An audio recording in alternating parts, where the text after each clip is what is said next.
So here is a ciliate.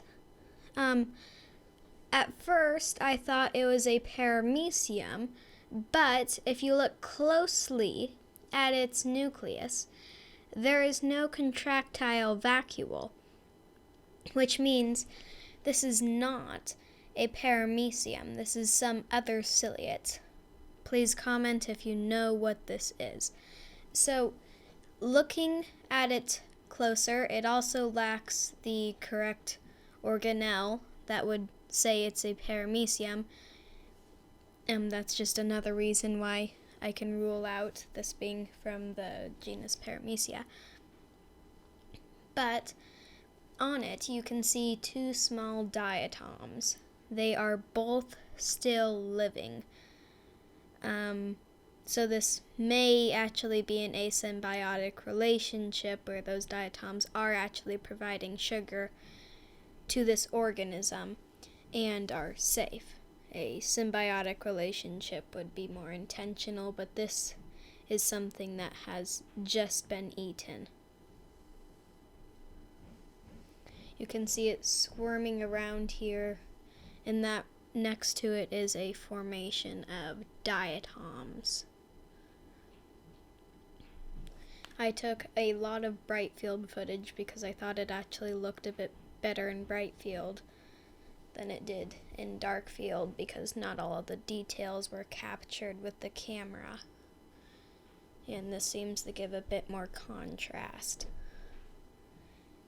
You can see it doesn't have a strong pigment like a paramecium, so it's probably from the same family, just not from that genus.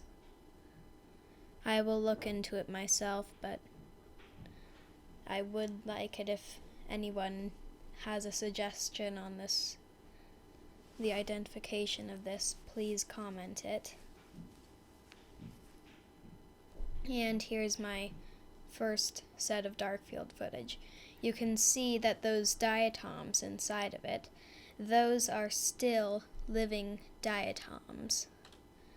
You can see that they still have the photosynthetic pigment and that they're still making sugars even though they have been ingested by this ciliate.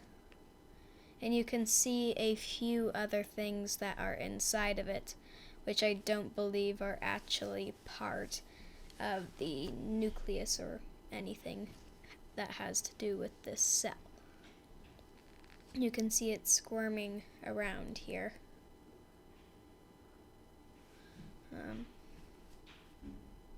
It's just wedging into these and moving around all of this dirt.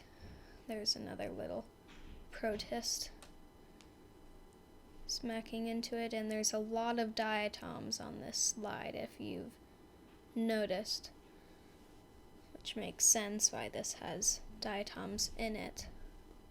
There's also some cyanobacteria on this slide if you realized.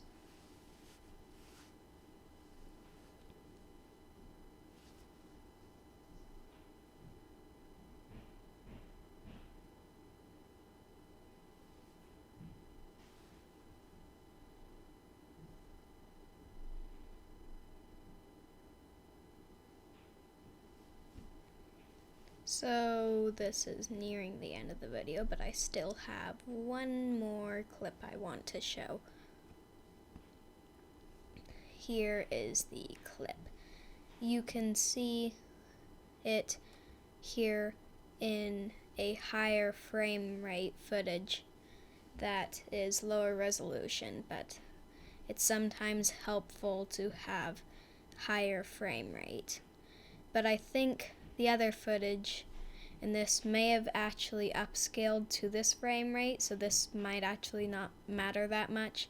I will see once I have encoded it if this footage matters or not. So we are now nearing the end of the video, so goodbye.